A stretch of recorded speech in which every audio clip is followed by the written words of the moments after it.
और बड़ी खबर है, एक कोर्ट का फैसला आपको बताया, अब सुप्रीम कोर्ट में द केरल स्टोरी की जीत की बात कर लीजिए। बड़ी खबर है, मतलब सोचिए पश्चिम बंगाल दूसरे राज्यों के जैसा नहीं है क्या? यह सवाल आज हम इसलिए पूछ रहे हैं क्योंकि आज सुप्रीम कोर्ट ने पश्चिम बंगाल की ममता सरकार पर इसी तरह की टिप्पणी की है। सुप्रीम कोर्ट ने केरल स्टोरी पर पाबंदी लगाने के फैसले पर ममता सरकार को फटकार लगाते हुए कहा, जब पूरे देश में फिल्म दिखाई जा रही है तो पश्चिम बंगाल सरकार को ही क्यों दिक्कत है? पश्चिम बंगाल और तमिलनाडु में केरल स्टोरी पर रोक की याचिका पर सुनवाई करते हुए आज सुप्रीम कोर्ट ने पश्चिम बंगाल पर फिल्म की पाबंदी के फैसले पर सवाल उठा दिया, नोटिस जारी कर दिया। आपको याद होगा सोमवार को पश्चिम बंगाल की मुख्यमंत्री ममता बनर्जी ने केरल स्टोरी पर पाबंदी लगाते हुए यह दलील दी थी कि नफरत और हिंसा से बचने और राज्य में शांति बनाए रखने के लिए ऐसा किया गया। द केरल स्टोरी की कहानी पर सवाल उठाते हुए ममता बनर्जी ने यह भी कहा था कि इसमें झूठी और मनगढ़ंत कहानी दिखाई जा रही है। इस फिल्म का मकसद केरल और एक खास समुदाय को बदनाम करना है। लेकिन सुप्रीम कोर्ट ने, बड़ी खबर है, आज ममता बनर्जी की दलीलों पर सवाल उठाते हुए कहा है कि जब बाकी देश राज्यों में, मतलब बाकी राज्यों में फिल्म दिखाई जा सकती है तो फिर पश्चिम बंगाल देश का हिस्सा नहीं है क्या? पश्चिम बंगाल इस फिल्म पर पाबंदी क्यों लगाई गई है? कोर्ट ने कहा कि फिल्म देखनी है नहीं, इसका फैसला जनता करेगी।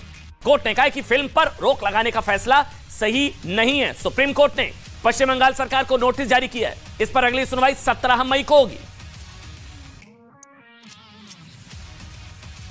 और एक और बड़ी खबर इस वक्त आपको बता दें, बड़ी खबर यह है कि उत्तर प्रदेश के मुख्यमंत्री योगी आदित्यनाथ ने देखी है केरल स्टोरी फिल्म और लोक भवन ऑडिटोरियम में अपने पूरे मंत्रिमंडल के साथ यह फिल्म देखी। फिल्म देखने के बाद मुख्यमंत्री योगी आदित्यनाथ ने क्या कहा आपको बता देते हैं।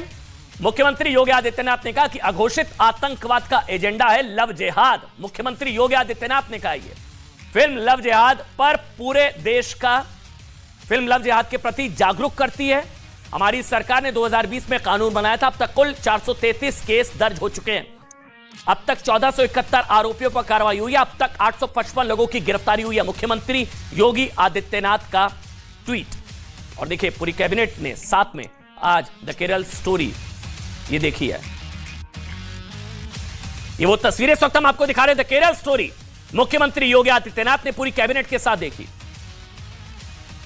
हमारे एक्स चीफ मिनिस्टर ने बोला है कि अगले 20 साल में केरला इस्लामिक स्टेट बन जाएगा। केरला इस्लामिक स्टेट बन जाएगा।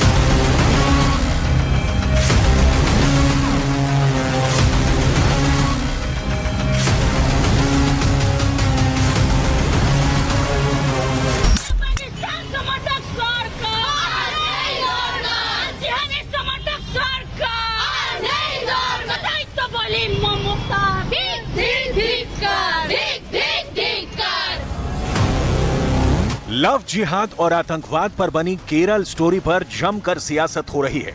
किसी राज्य में फिल्म बैन है तो कहीं हाउसफुल चल रही है। क्या बदतमीजी है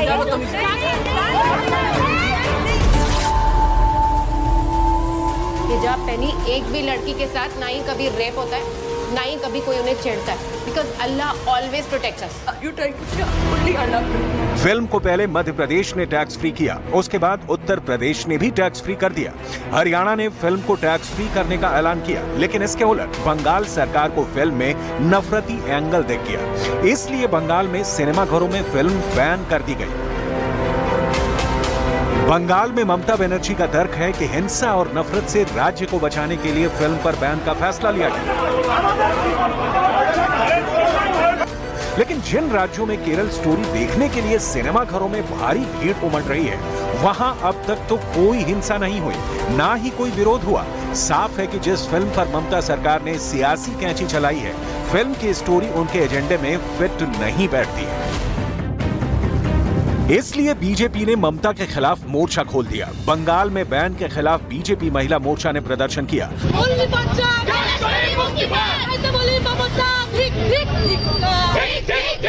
और बैन हटाने की मांग की। काफी संख्या में महिलाएं पोस्टर बैनर लेकर पहुंची और ममता के खिलाफ नारे लगाए।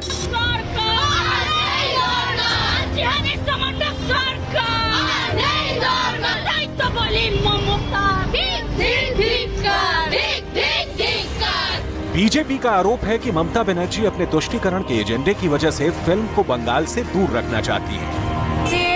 जो केरला के सच्ची घटना को जिस तरह से सुदीप्तो सेन ने भारतवर्ष के करोड़ों जनता के सामने रखने का प्रयास किया है, उनके इस प्रयास को हम लोग सैल्यूट करते हैं, लेकिन राज्य सरकार नहीं चाहती है कि बंगाल की जो बोलते बांग्ला नीचे में के चाहे, लेकिन बांग्ला मेर माने बंगाल की जो लड़कियां हैं, माँ बहन है, वो जागृत नहीं हो लव जिहाद के विरुद्ध, आतंकवाद के दूसरे चेहरे के विरुद्ध। Mamata Banerjee has no personal resentment and she doesn't have any reason to have any resentment against Kerala movie. But after some incidents in some parts of our country, mainly Tamil Nadu and all that, so it was the police report perhaps, and as the Chief Minister and as the Home Minister, she had no other option than to protect the people of Bengal. BJP Yuva Morcha ने भी कोलकाता में प्रदर्शन किया।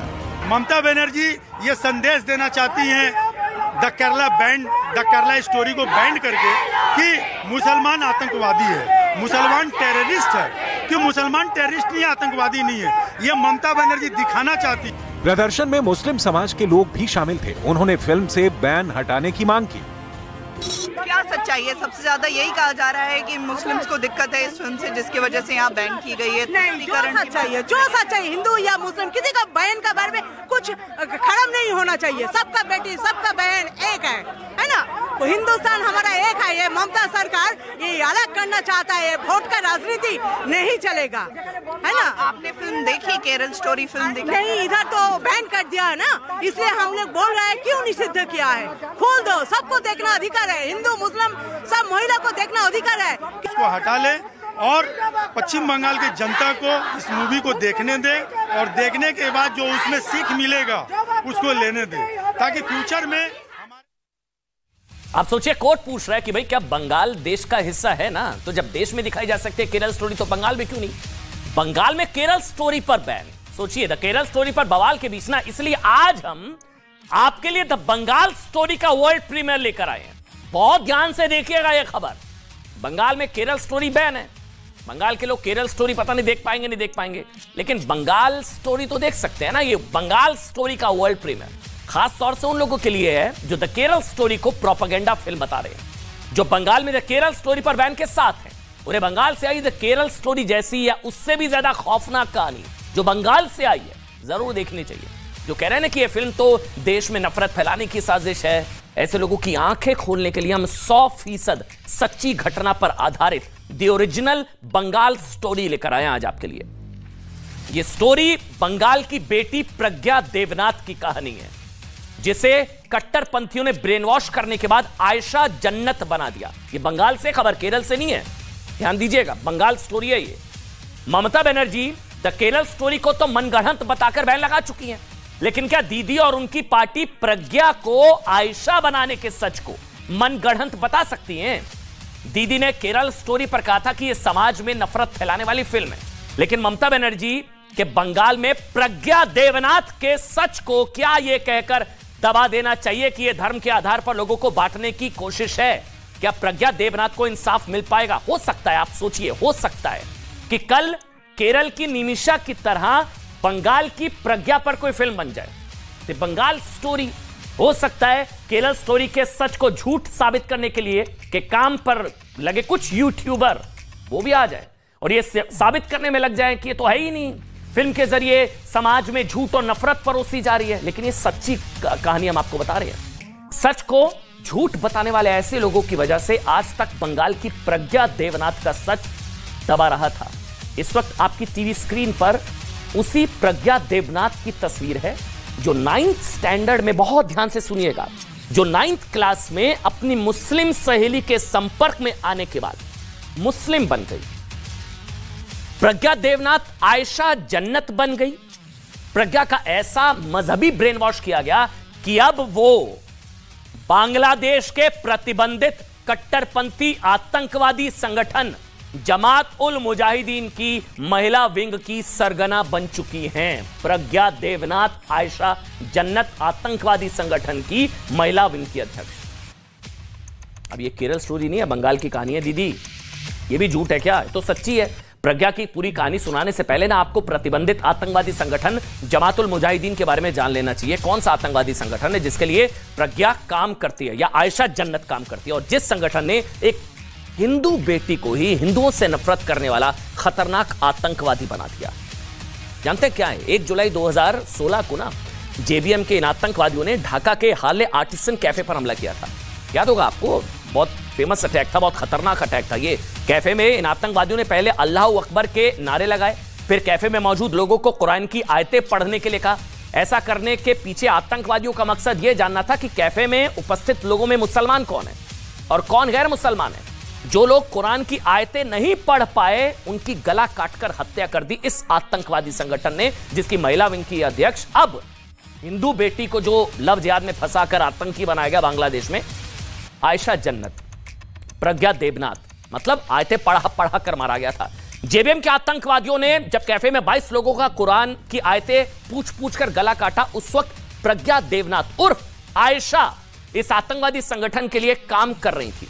एक हिंदू बेटी हिंदुओं से हद से ज्यादा नफरत करने वाली आतंकवादी सरगना बन चुकी है। उसका परिवार आज भी कोलकाता से, केरल स्टोरी नहीं बंगाल स्टोरी है, कोलकाता, हो सकता है इस शो को बैन कर दिया जाएगा बंगाल में कि कैसे दिखा दिया है सच। हो सकता है क्लिप पहुंचेगा ममता बनर्जी तक, दीदी तक, बंगाल तक, टीएमसी के लोगों तक। इस शो के क्लिप को बैन कर दिया जाएगा, पहुंचाइएगा जगह जगह तक, क्योंकि ये बंगाल स्टोरी का सच है।